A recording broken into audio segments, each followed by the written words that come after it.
So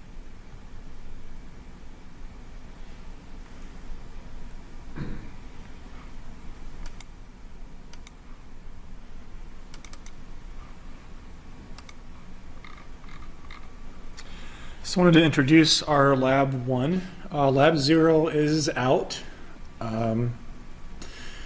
Last night I did have the VMs pushed out to everybody. So what that consists of is a Windows 7 VM. The Windows 7 VM has Gator installed, has x64 debug, Immunity, Ollie debug, and then IDA Educational. So IDA Educational being the latest version of IDA, but with a few restrictions.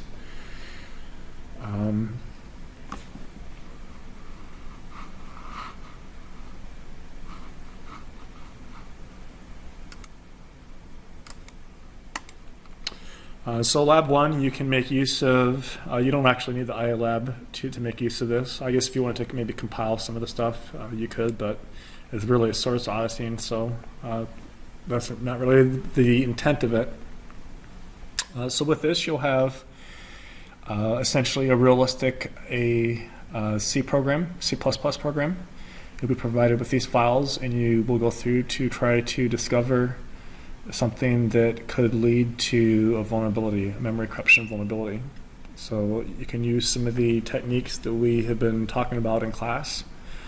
And this is going to be manual analysis techniques. So there can be automated ways, automated tools such as, SciTools Understand, which is a paid program. You could go on there and you could download a trial version that'll last, I think, a couple of weeks. But most of this information that you would get from something like SciTools Understand will not be security relevant. Some of it will be security relevant, but there'll be a huge amount of content that is not. And I haven't looked at this specific code base inside SciTools Understand, but in general, that tends to be how it goes. So a manual approach, you'll just be looking through it. And so what are some of the manual techniques that we've talked about that could be useful? Let's all try to enumerate something. One, if you're doing this process, what's one area you could focus on, or one technique that you could use, or some kind of I guess pro tip, I guess you could say. So we'll start with Michael. And everybody speak a little bit loudly so the microphone can pick you up. One thing we talked about previously was just doing line by line, auditing the source code, and then focusing on, in this case, the input. It's looks like it's a network server. So just one thing at a time. Okay. So I guess the input sections of the source code. Okay. I guess just gathering as much info as you can about the program, looking at documentation for it, learning how it works, I guess, is one step. Okay.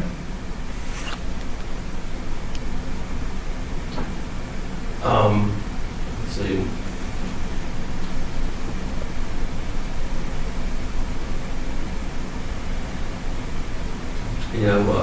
Hooking it up to a debugger and observing it while it's setting breakpoints, observing it while it's running, seeing what it's stepping through.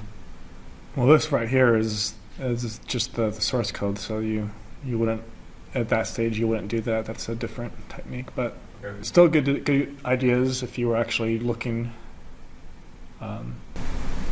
doing a full-scale software exploitation development process. Hans? Pretty normal functions we may use. Okay. Austin? So I was going to say, Well, you could give an example of some, maybe? like string copy, functional input. Okay. John? So looking at any memory allocations that are done. Yeah, that's a very good one. Particularly since I've told you that this one may lead to a memory corruption vulnerability, so looking specifically for memory corruption. So you have the actual source code. So you're simply using a command like find. If you know there's vulnerable functions, you might search for those. With these ones, they're short enough that, You don't necessarily need to do it. You could kind of look at it line by line. But even still, you could make use of find. In Sublime, there's also an option to find in files. So if you're looking for specific vulnerable function or something specific with memory allocation, then you could look at all of them all at once. It'll show you line by line where they all come into play. I want a report that is an actual report, professional looking report. You can see an example right there. And then within the report, you'll just need to include all of this. And it will be graded utilizing that. So you see the different point allocations that are provided. So you'll get all these different files, and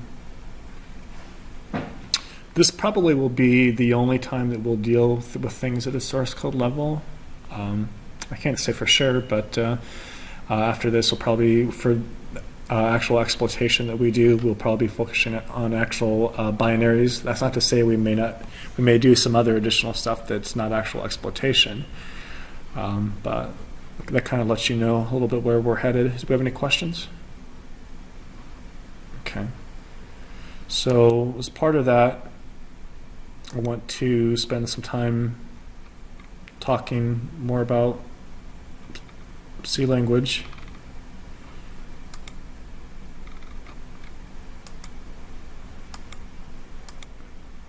And I should have marked how far we got, but I don't think we got very far.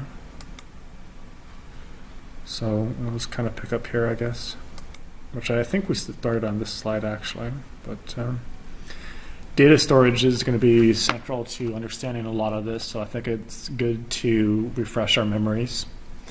So different data types have different storage that is associated with them.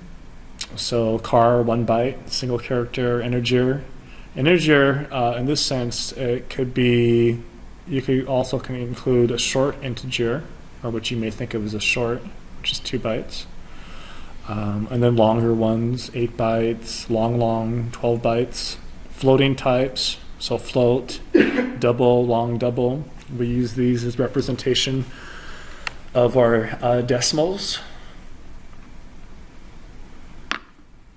And so this will come into play in a number of different respects. So it could be things like sign extension, numeric overflow or underflow, type conversion vulnerabilities. All of this can come into play. Sometimes it can lead to a vulnerable situation. Some of it may not. Some of the stuff you may look at a source code level may be very easy and simple to figure out. Others may be less so, and some of it could involve some of what I just talked about, things like type conversion or numeric overflow or underflow, things that may be harder to detect. So if you were to use a tool like an automated tool like SciTools understand, it may not pick up on some of the vulnerabilities that we'll be discussing today. So as a background to maybe try to understand some of this, we have the different data types that are there, the memory associated with them, and then the range. So the range is going to be pretty important for us to take note of, particularly if something is signed or unsigned. So if it's signed, then essentially half of the unsigned is going to be positive, and then the other half is going to be negative. And so what happens if we do a conversion that goes from one to the other? We'll see what happens. That can sometimes create some issues that come into play. If one of them does not have the appropriate capacity, if we have something that is, a short int, or actually let's do an example here with a unsigned int, so we don't have to consider integer promotion.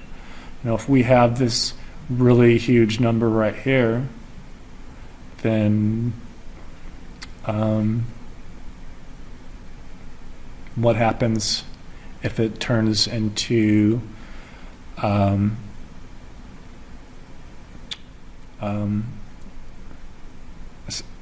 signed. And in that case, then it would be negative. And we'll see in detail. I'll go in great detail. But in any case, taking note of the range for these will be useful. Don't expect you to necessarily memorize it, but you should probably have a rough idea in your head. You know, maybe the short is somewhere in the 60,000s. And of course, you can always reference this material as need be. So the major distinction here is our signed values can encompass both the positive as well as the negative. By default, signed is going to be what is used. So if you declare an int, it's going to be signed int. You can explicitly say it's signed, but you don't need to. If you want to make it unsigned, then you will need to explicitly declare it. If it is signed, then the most significant bit will store the sign for us. So 0 if it's positive, and then 1 if it's negative. Unsigned is, of course, going to be positive only. Signed values will have a value bit. They may also have some potential padding. And then ultimately the sign bit to indicate whether or not it's positive. So as we have our conversions that go from signed to unsigned and vice versa, sometimes those can introduce vulnerabilities.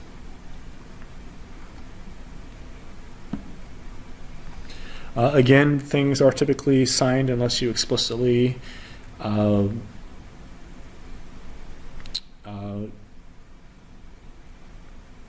say that something is unsigned. So all of these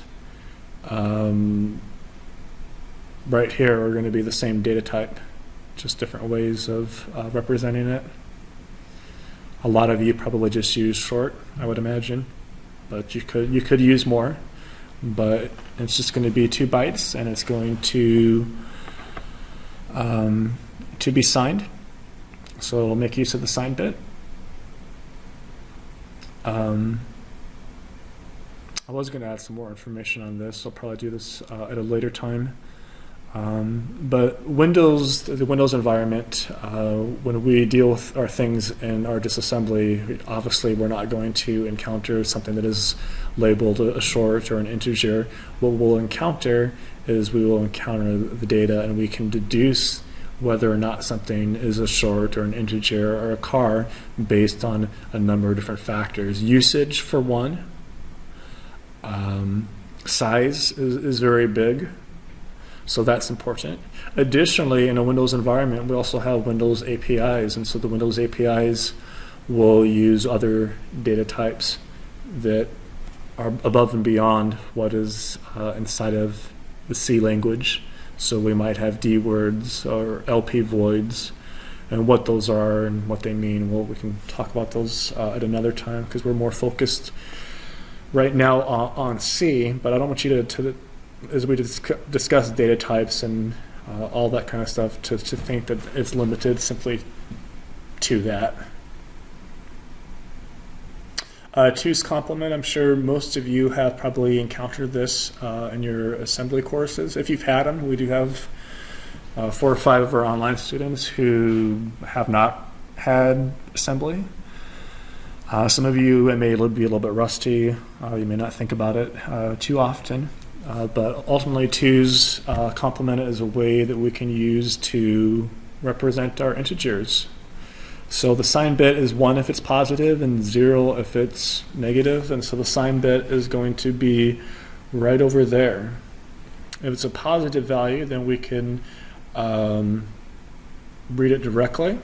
So right here, this one would be 15.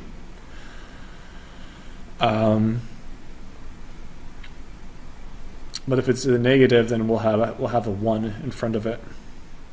If we want to negate a 2's complement number, then what we do is we would invert all of the values and then simply add 1, and then we get the result there. So in this case, we have 15, and we want to represent it as negative 15. How do we do that at a bit level? So we could see right there, the process of how we do that. Byte order. I think probably most of the people in this classroom are very familiar with byte order. But if you need a refresher or you've never encountered it, Little Indian architecture is going to Intel, for instance. We'll have our least significant byte starting on the left side, and it will end as the most significant byte. So something like dead beef, we have the DE, the AD, the BE, the AF, and that is what a lot of it will act on, a lot of what we will be dealing with. If we're writing a Python script and we are, for instance, utilizing addresses in the virtual memory. What is a virtual memory? If you don't know, don't worry about that. I'll have some supplemental videos that'll talk about that. If you do know, then good. But in any case, we could have addresses in the virtual memory, which they would need to be presented in Little Indianness. But we can also, if we're using Python, there are techniques that we can use so that we can represent it in Big Endian, so it's easier for us as a human to make sense of. And that's something that's pretty simple and trivial to do. If you're dealing with other architectures such as RISC, then they may use something different. RISC uses Big Endian. Arithmetic boundaries, so numeric overflows definitely can come into play. As we saw before with the data storage, different data types can have certain minimums and maximums, and so if we exceed a capacity, then we could potentially have an overflow. And it's also possible to have an underflow as well, which we could refer to as numeric underflow or arithmetic underflow. So if you have 10, or if you have 5 as an unsigned integer and you try to subtract 10 to it, then we may not have the proper data storage for that. And so that could create a vulnerable situation for us. Incorrect calculation can also impact the integrity of the data. We would expect our data to be accurate and correct, precise. But if we are not thoughtful about the different data storage types that we use or conversions that may take place, whether explicitly or implicitly, or other security issues that may come into play, then the integrity of the data can be adversely affected. Sometimes that can have security ramifications. Other times it may have no ramifications whatsoever. We may not even notice it. At the very far end, it potentially could contribute to software exploitation. So we'll see some more detailed examples as we progress forward. I have in the text here that standards designers are not stupid. And they're not. People who create the C standard, that's something that has evolved over decades with committees of people, very bright people. And so, if we have something that's, if you're adding a car and you're adding a short, which you can do that in C, even though you might not think of it that way. They're both ultimately integers. A car is an integer. Then you potentially could have data loss. What if your result is supposed to be a car? A short is bigger than a car. So to address that, we have integer promotion. Have you guys known about integer promotion before? No? Okay. So integer promotion, that means that if we're dealing with these, if it's below an integer, and it's the integer class, which can include a car, can include a short, then it will be promoted before there's any kind of arithmetic activity that is done to it, and that helps us to conserve values. So it's always done.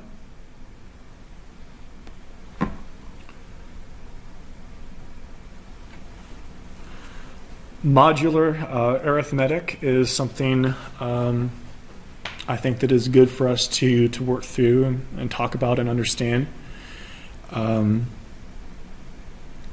So with modular arithmetic, we could have an unsigned integer uses x bits of storage. And so arithmetic on that integer is performed modulo 2 to the power of x. And I have it written that way just because I was having problems in PowerPoint to get it above it. So that's why it looks kind of funky there. So if we're dealing at an 8-bit level, integer, for instance, then the integer is performed 2 to the power of 8. And the result of that would be modulo 256. So we can take an example, a specific example right here, and see how this can come into play, how we have these values here, hex values. Now hex is one way we could represent it. We could represent it in decimal. We could represent it in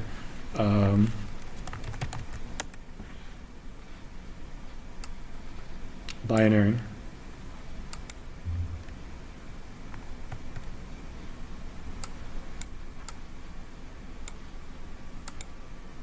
So this one is, let's see, E.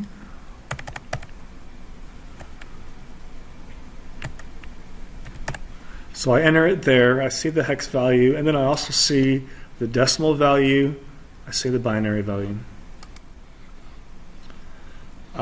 And the result of this is 40 on a 32-bit system. And the reason why is because of module is limited to 2 to the power of 32 is limited to this. We cannot go past that. So if I take this number here, convert that to binary, convert this to binary, and then we add them together, then the result will be 1, and then the rest of all of this.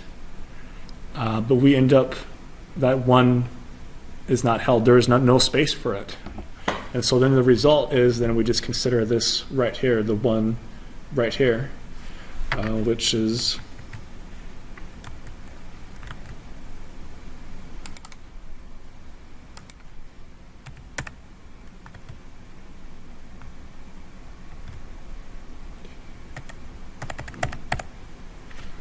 hex 40 or decimal 64. So numeric overflow is something else that we can can be aware of. So we have an example here. We have our C code. So we have a number. We're representing them in decimal. And then we present the sum of them. And this right here means we're printing this as an unsigned rather than assigned. It's probably something most of you probably have not done before. And so it displays right here the end result, and there's a cat kind of chilling there as well. It says 64, and the reason for that is because of numeric overflow, which some of you probably are familiar with that. It's not too of an arcane of a concept, but hopefully looking at it at a low level may be useful. Numeric overflow can also come into play when we are dealing with our multiplication. Because we're dealing with modulo this number, which that number right there is going to be, if I do 2 to the power of 32 and convert it to hex, then that's essentially, that's the value there. So, actually, no, I'm sorry. That's for 8 bytes, so that's a little bit more.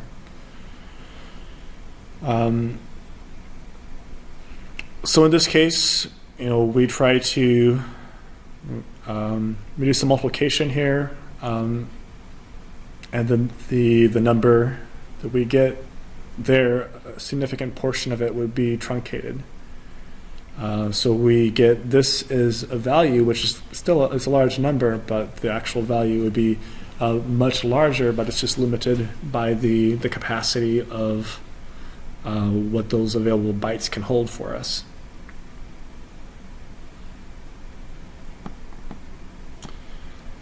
So there we see an implementation in C, a large number, small number, we multiply them, and we get a big number, but it should be bigger than that. How could we avoid this? We could simply use something that has more appropriate data storage. So unsigned long int could be an option. We could also use the imul instruction instead of mul.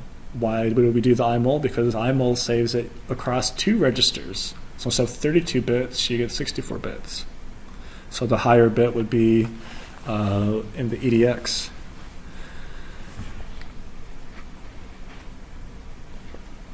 Left shifting is also an option that can allow for numeric overflow just as easily. So left shifting, a lot of times we'll see when we have something compiled, if it involves multiplication and powers of 2, it may do left shifting instead. Why does it do left shifting?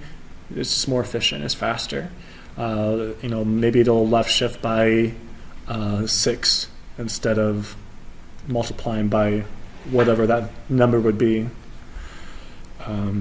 So very commonly, left shifting is done, and it can be subject to the same types of numeric overflow. You could view it as just kind of another form of multiplication.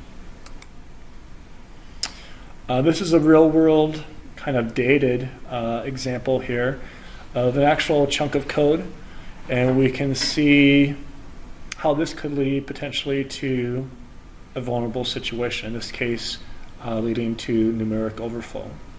So this nresp number is a value that ultimately could be user controlled.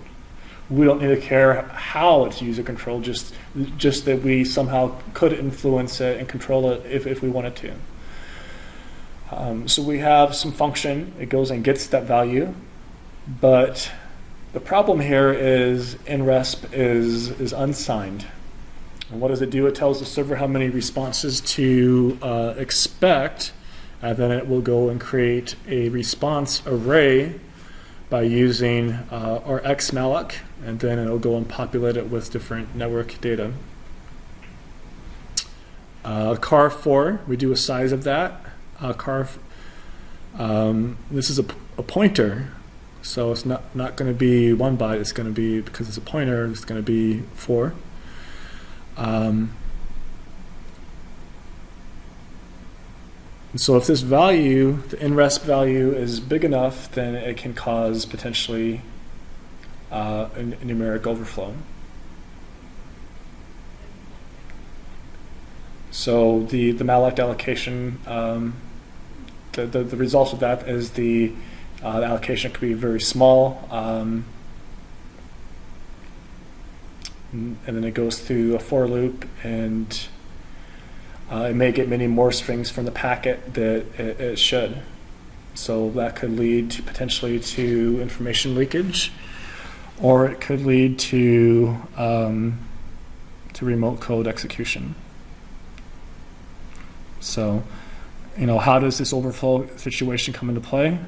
Because we're doing some multiplication. So, unsigned, if we go in there and we present it with, we're not careful about the size, and that can cause us some problems there.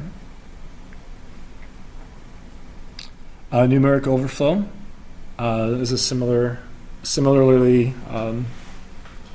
dangerous situation to get into. So with unsigned integers, the subtractions can make the value wrap under. That's a term that you can use. So if you have an overflow or numeric overflow, you could also call it a wrap around, but in this case you could do wrap under. So the minimum possible value would be 0, but because of the modulus nature of unsigned integers, it instead causes underflow, so it wraps under, resulting instead of a negative value, a very high value. So in this case, we have a fairly small value, and we subtract from it another fairly small value, and we get this result right here, which if it was signed, it would be negative, but it's not negative.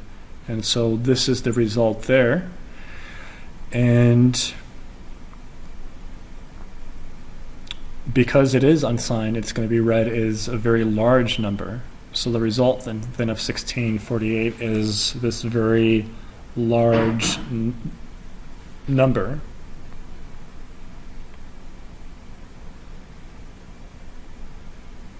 So that could come into play with buffer overflow situations. Maybe you're trying to, some of these values could be user controlled, and you're trying to use these to determine different things that could be allocated.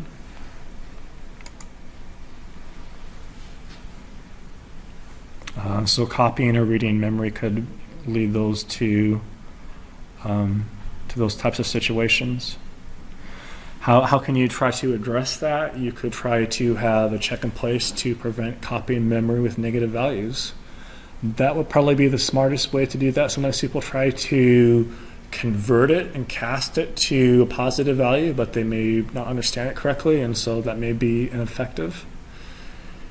So if you are trying to address this from a developer standpoint, you want to very rigorously test everything that you're doing. As we'll see later on, sometimes you try to do some typecasts, it may not work quite the way that we think it might. So a negative value instead could then be a very large positive value, which depending on what you're doing potentially could lead to buffer overflow situation. Signed integer boundaries are a different situation, but they can also present us with some problems too. How this comes into play is just the way that 2's complements work. So most significant bit being 0 if it's positive and 1 if it's negative. So if I have this value right here, and I add 1 to it, then you get this value right here. Is it going to be a positive value or negative? It's actually going to be a very large positive or very large negative value. So we have this value here, we add it, and the result there is the sign bit, because this value is so large, even though we're adding a relatively small number to it, it ends up changing the sign bit there and then making it a hugely negative value, which is something we may not have anticipated, but it happened because of wrapping around. So when you're dealing with signed integer boundaries, you can cause an underflow situation with a negative number wrapping below that value indicated there. You can also cause it to become a very large positive value. Multiplication and shifting can also cause overflows as well that may end up in the sign bit. So the sign bit again is going to be this value right here. So if we're dealing with very large values or multiplication or shifting that will overwrite that value, then we can change something from positive or to negative depending on what we're doing. So those could be potential ways to abuse things that could lead to software exploitation situation.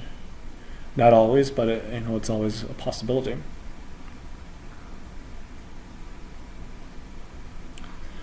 So here we have a signed integer of vulnerability. We have a function, a read data. It goes and gets integer length from the network. So the sock FD is supplied to us. And then we declare that as integer. We have some checks in place to make sure that it's bigger than 0, and additionally that it does not exceed the maximum cars that we establish.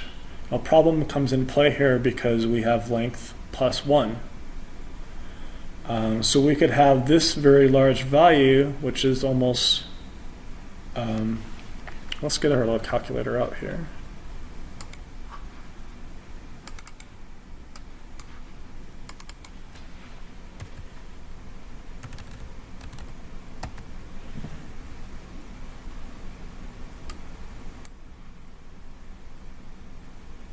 So you see right there, all the ones down there.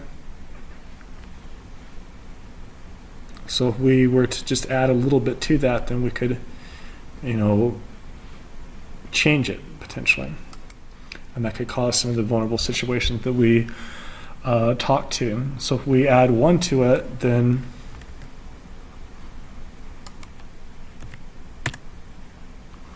we see in the sign bit there is 8, whatever this value is, a large number that starts with an 8, but we have the sign bit there. The sign bit has changed. So depending on the representation, that now could become a negative value, which is problematic because when we get into read data, or I guess read, eventually at some point, is using that length as a means to check the boundary. So if the boundary is negative, then it could, depending on the system, the operating system, it could treat it as unbounded, so potentially limitless. So this then could create a buffer overflow situation. When you look at this code, and you might think, I don't see any of those, obvious vulnerable functions, but there could be other much less obvious, more esoteric things that could come into play. So sometimes you just need to think about other possibilities, like some of what we're discussing right now, and that can deal with things that are happening at the bit level.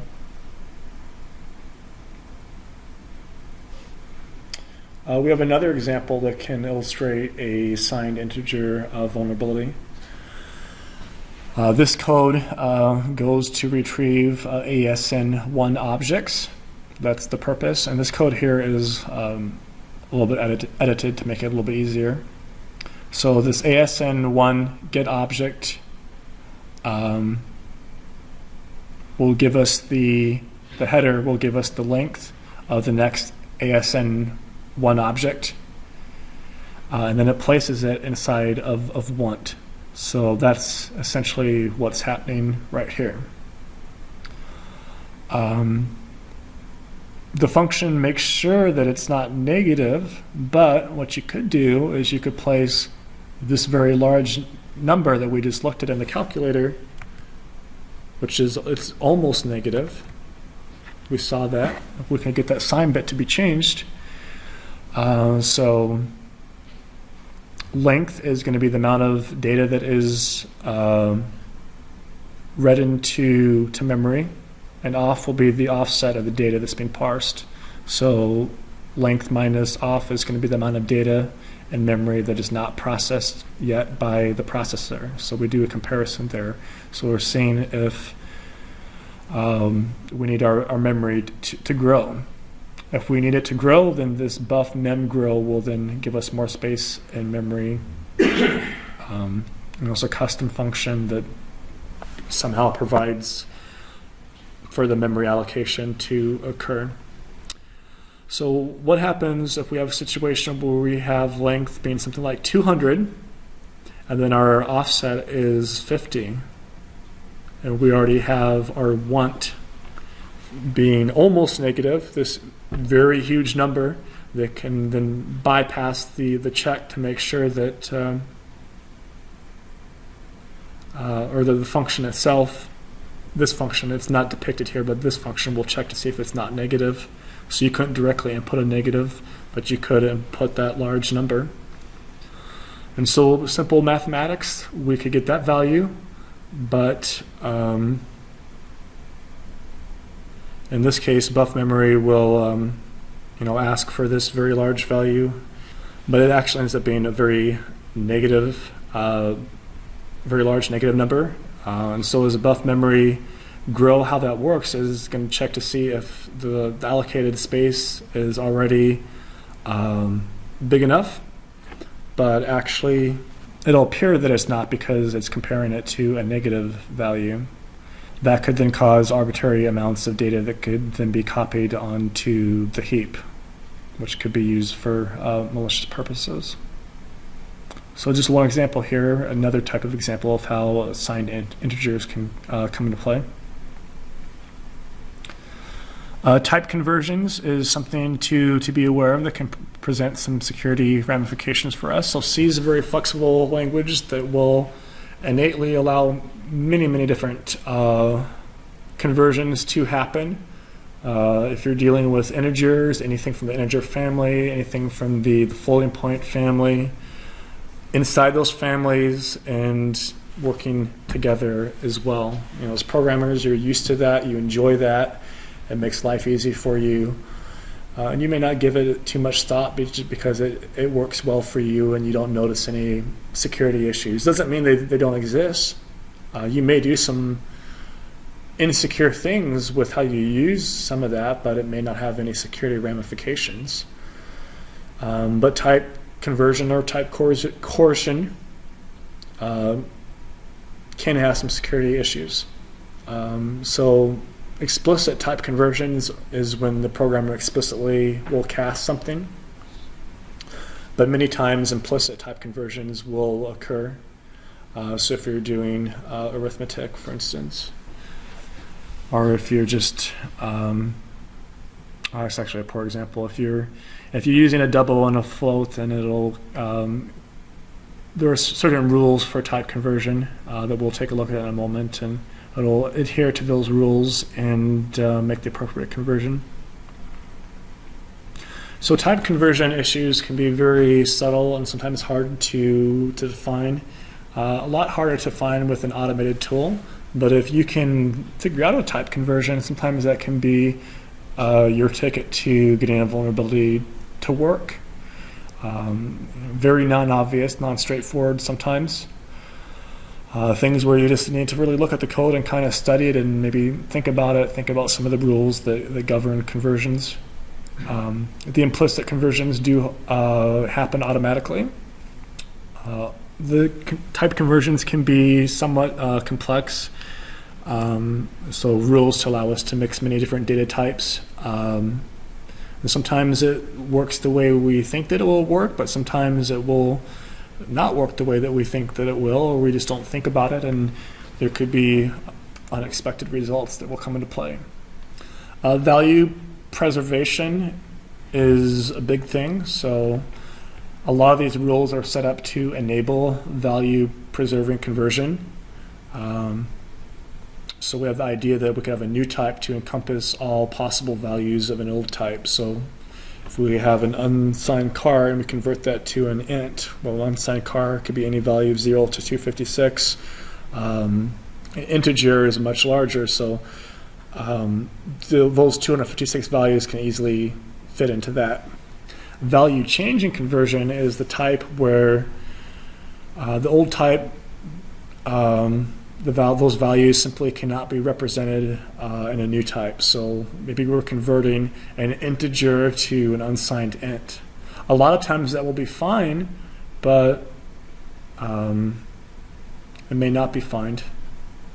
Unsigned integer cannot hold negative values, so we could see something become a very large, negative value could become a very large positive value. Could be a security ramification we may not consider. So when we deal with integer types, there's this idea of widening where we can convert from a narrow type to a wider type. And to do that, we have the bit pattern from the old variables copied to the new, and then the rest of the high bits are going to be set either to 0 or to 1. If it's unsigned, then we can use 0 extension. So we just simply add zeros to it. So we go from a more narrow data type to a wider data type, and we just add zeros. That's how we do it. If we are dealing with signs, whether it's negative or positive, if the data type is signed, then we need to use sign extension. And some of that stuff can be harder to identify looking at a source code level, but if you look at a disassembly level, it can be a little bit easier, because how do you can actually see it. It'll be like move SX sign extension. So you could maybe that's a technique to look for to see if things are being done in a safe fashion. So those previous examples were value preserving. We can also have value changing of -5. So this one is right here is signed. Then we convert this to unsigned, and so this one we do sign extension and we add f's to it, and so the negative then becomes a very large value. So signed and then unsigned, so negative to positive. Converting to a narrower type can come into play here. The only way to do that is truncation. So truncation means you just chop off bits. If you go from integer and you truncate it to a short, you chop off bits.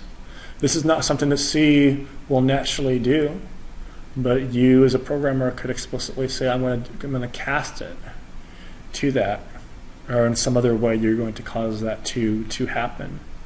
So in this case, we have some truncation, and we lose value. Sometimes it will make a difference, sometimes it will not make a security difference. So our general rules of thumb for conversion is, if the conversion can go from narrow signed type to wider signed untyped, then sign extension will happen, and the value could change. It may not. If the conversion can go from narrow sign type to a wider sign type, then sign extension happens, but the value will not change. It will remain the same. If the conversion goes from narrow unsigned type to a wider type, then zero extension will happen and the value will not change. If the conversion can go from wider type to a narrow type, then truncation will happen. We'll chop off some of those bits and then the value could change. And then finally, if we go from unsigned to unsigned or unsighted of the same width, then we're not narrowing it or widening it, then the value potentially could change as well.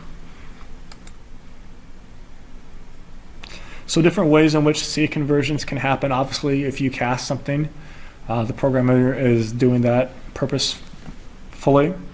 So we can see an example of that right there. It was an int, now it's an unsigned car. Additionally, assignments. So the compiler will convert whatever is on our right operand over here to what is seen on the left operand. So I have a friendly, which is an int, and now it's being converted to a short. And it's done that through assignment. So the result here is truncation. Another way we could do that is conversions, where we set up a function called prototype.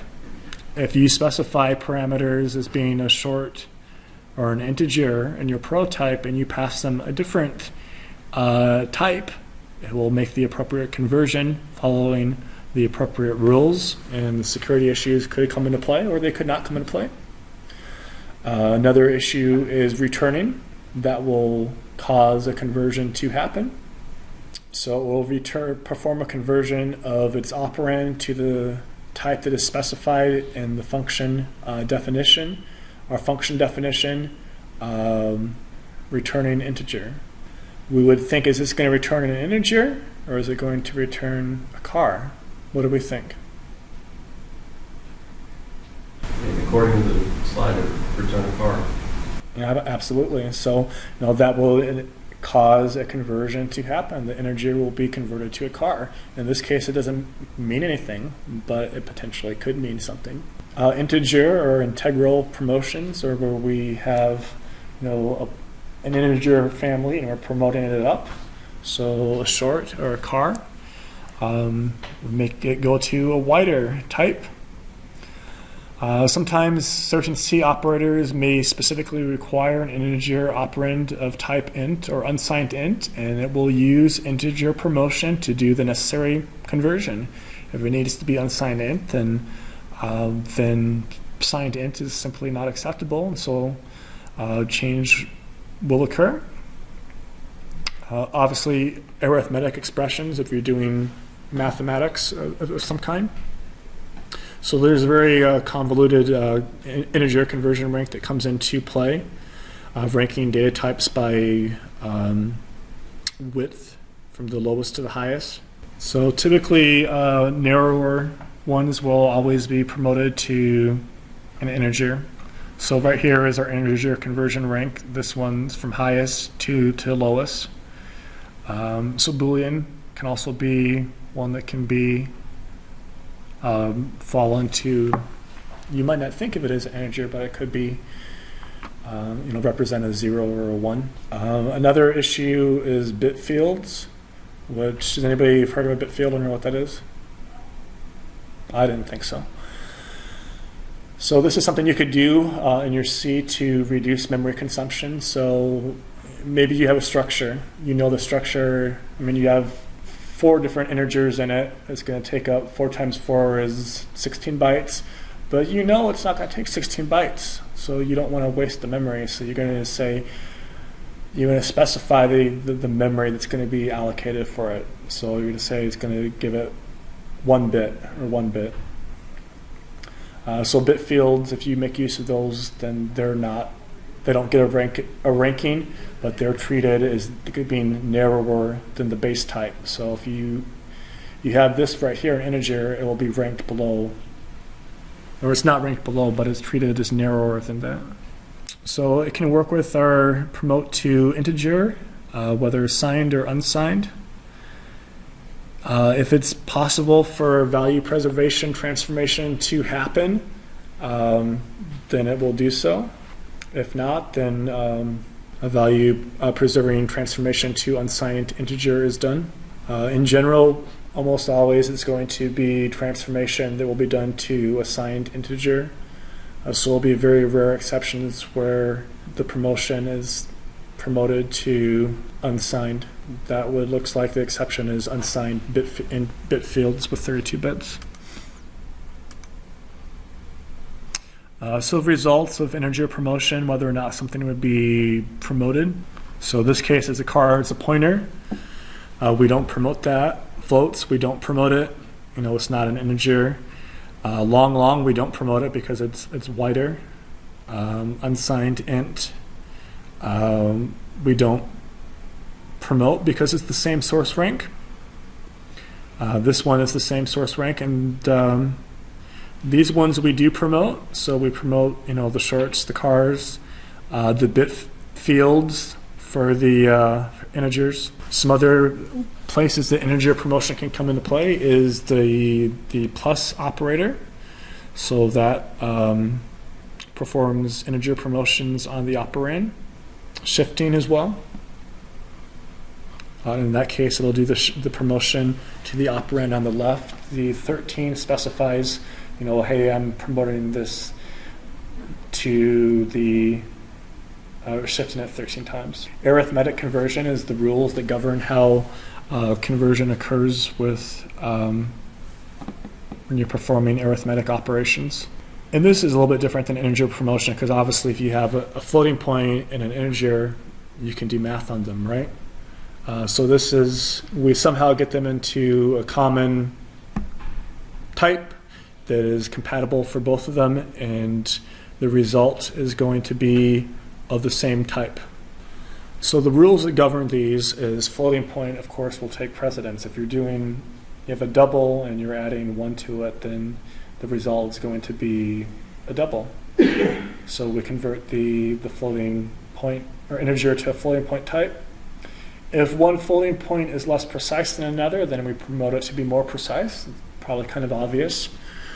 And if there are no floating points, the next rule is integer promotion will come into play. Same type after integer promotions. If they're both the same type, then nothing else happens.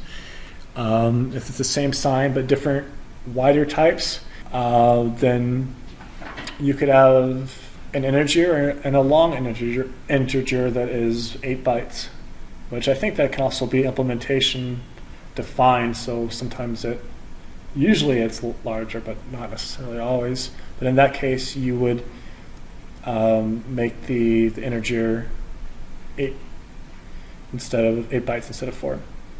And then we look at unsigned type. Wider than or same width is the same type. So in this case, the unsigned integer is a greater integer conversion rank than the signed, and so it'll take precedence. And this one here is something that I think is really good to take note of, that we may not even think about a lot of times. So we have a comparison here, which will start our arithmetic conversions. But size of int is a size t, that's the type. There are a lot of functions that have that as a type. A lot of times if it's specifying length, that's an unsigned integer type. So people may not always realize that can invite some vulnerabilities. So var a is converted to unsigned int. So what was -5 is now suddenly an unsigned int, which makes it have a very large value. So if it doesn't make sense, you just want to picture that the binary representation. So you could get out your calculator and you'll see all these ones and ones, and you just do. Continuing on with the signed type is wider than the unsigned type, but the value preservation is possible. So if it can preserve it, it will preserve it. And then the final option is if value preservation is not possible. So if at all possible, it's going to try to preserve the value, but sometimes it just may not be possible. Implicit type conversions may be surprising to people sometimes, and those can invite opportunities for exploitation. So a lot of these security issues can be because you go in between signed and unsigned integers, whether it's from assignment, function calls, typecasts. Again, if the signed variable is converted to unsigned variable of the same size, then the bit pattern is going to be left alone. And as a result, the value may potentially change. If you go unsigned to signed, then it depends on the implementation, but typically the bit pattern will remain the same. And if the bit pattern remains the same, then that could result in a security ramification. The value could change positive to negative. So in this case here, we have a third argument is an unsigned integer for length of memory that eventually will be copied. If you pass a signed integer to it, then it is converted to unsigned. So if you have a negative value and you pass it there, then it becomes a very large positive number. Why would you pass it a positive number? Well, that's exactly part of the problem. Is you as a programmer, you're thinking nobody's going to pass it a positive number, but for some reason you decide to do unsigned integer. Maybe you don't understand it, or who knows why. But the user or the attacker is able to identify that, and they recognize the security ramifications, and so they do what is not expected to cause unexpected results. And so, as a result, then if you're copying memory, then you could copy much more memory than you need. This type size t, I mentioned that in a previous slide, where that is, you can view that also as an unsigned integer. So all these functions right there have size t as a type. And if that is a type, a lot of times it'll somehow involve length. So that's going to be unsigned. So if you provide it with a negative, then potentially that could be an issue that could come into play. So is it always going to be relevant for software exploitation? A lot of times that may not be the case, but if somehow the user can influence it and get to it, then maybe it could. It could be direct input, or something's happening over the network. A little pro tip that I have here, if you're trying to do a thorough audit of something or very thorough examination of the potential avenues to attack, vulnerability discovery, because all of what we've been talking about right now is in the area of vulnerability discovery. It all contributes to that. You encounter a function that may be of interest, make note of the data types. Keep a notebook or a file on your computer. And so if you encounter it again, then you can look at the data types and see if it's what you expect. If it's not what you expect, then you could look at the conversion rules. How do the conversion rules come into play? Does that work to your benefit as an attacker? It may not. A lot of the stuff that I'm presenting to you today and over the past few classes, sometimes it may be security relevant things. Other times it may not be useful at all. Or you may, by that I mean you may not find this, but it could be the one thing that it could allow you to find a vulnerability that you might not otherwise find. It could be something that may be very hard to detect, which is the point of all of this. Sign comparison. So a user in this case can supply the sock FD and bypass the get user length check. So a negative number is turn into a very large positive since size T is unsigned integer. Obviously that can lead to some security issues. Buffer overflow is one. So if you're dealing with software exploitation, some things you could look for is unsigned integers or size T length parameters and see if they can be influenced by others somehow. Sometimes that could occur directly. Sometimes it could be a very indirect path that may lead to that. I guess the size T occurs somewhere inside this, the get user length. Sign extension is a important part of C. So if we have integer promotion, then we want things to be value preserving. We look at our list of rules. Value preserving is a priority. So if we can preserve it, then we'll do that. So we'll maintain that sign bit. So that can also lead to some security issues that can come into play. So if you try to change a negative value, sign value by doing an unsigned integer typecast, then it will preserve the bits and it'll simply become a very large value. In that case, it's the programmer who is just not thinking very carefully. They made a poor choice. Maybe they thought that it would be useful, or they're trying to make it more secure. They just don't understand it. But that works to our benefit. It's there in the code. It's a sign extension that happens, and it creates a security issue. So hopefully this content will be useful to you guys as you try to get some good foundation on the vulnerability discovery side of things. Some of that can involve, nuanced understanding of a language that we may take for granted. I'm sure most of you have probably done a lot of programming in C or C++. And this is just one language. And we're just looking in certain areas. You could go very deep in a lot of different ways, and some of that stuff can certainly come into play potentially for the less obvious vulnerabilities. Some of the stuff that you guys listed as possibilities, very well-known vulnerable functions, those can be a lot easier to find. That's the low-hanging fruit. What about the fruit that's not low-hanging?